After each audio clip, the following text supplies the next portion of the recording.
Okay, good evening. So karon is ato ang i-demonstrate ang server side o client side nga scripting. So kaning activity sa ta makita na to ang saan ang PHP na pag-work as a server side nga JavaScript as client side.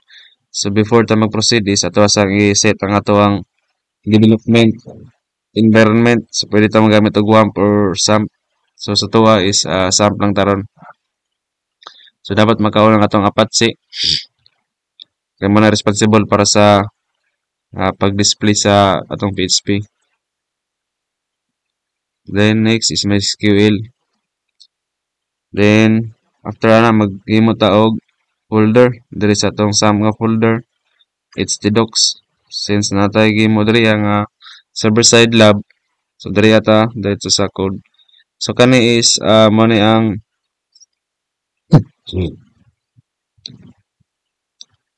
amo na siya ang pinaka basic no, walay lain nga puro lang plain. Then adto sa browser nato. So more ni siya, welcome to my first PHP script. Nice. Mo ni siya napakita siya nga ang PHP muran sa server first bago siya ma-display as a result as plain HTML. The next is na mag-work ta with variables o data types.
Then refresh na to. So man na to ang user information. Display na sa to ang name, age, ug whether ang user is student or dili. The next is combination sa JavaScript.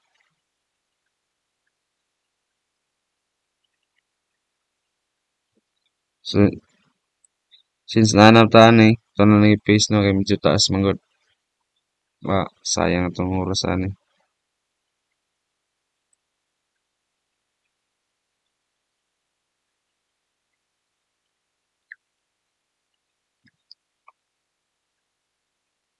Then ito ang run. So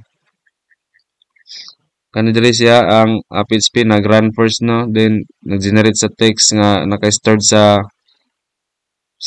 message variable.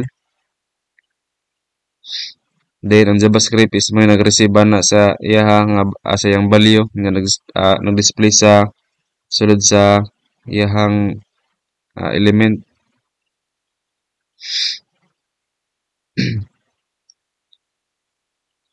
Diri siya nagkuha og message. Then diri siya nato gi-display. Munang grid sa JavaScript sa pag-display using the ID. So kana siya is so this is how we demonstrate the server side code. Then para mag-prepare sa data, din ang Ang client side is may nagamanipulate sa sulod sa browser.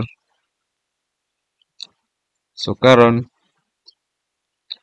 ang iyang diferensya, ang server side man gud is mura siya gan ba, nag-run siya sa server server una bago siya mag-load ang page, while ang client scripting kay ang JavaScript is nag-run in the browser man gud after paghuman sa page nga mo-load.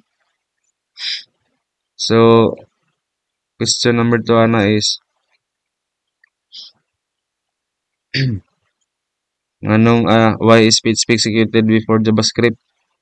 Because PHP is processed by the server. Then ang JavaScript is nagaran once ang browser naka-receive sa final output. Then number 3 diri is sa may tabo no ug kuan atong palongon nga patsi. So kani siya is magturo ni siya og error or kuan gitawag gani ah makadi or maka-display siya og plain text na sa duwa pero tong testingan.